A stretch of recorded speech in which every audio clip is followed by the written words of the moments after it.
ভাবুন তো, এমন এক নবী যার হাতে আল্লাহ এমন শক্তি দিয়েছেন যা পুরো এক জাতির ভাগ্য বদলে দিয়েছিল।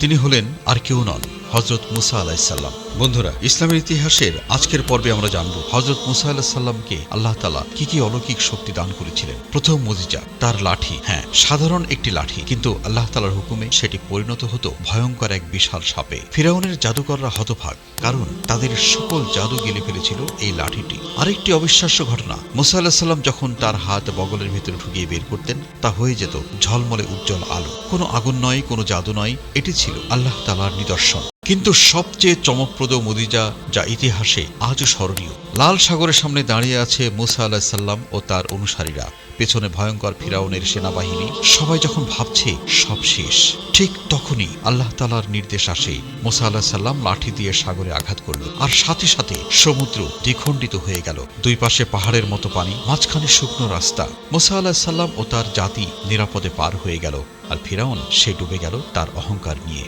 এটা ছিল আল্লাহ তাআলার কুদরতের নিদর্শন, যা আমাদের শেখায় বিশ্বাস রাখলে অসম্ভব সম্ভব হয়ে যায়। বন্ধুরা, ভিডিওটি ভালো লাগলে একটি লাইক দিন, বন্ধুদের সাথে শেয়ার করে বেশি বেশি সওয়াব হাসিল করুন এবং আমার চ্যানেলটিকে সাবস্ক্রাইব করে পাশে থাকুন। ধন্যবাদ।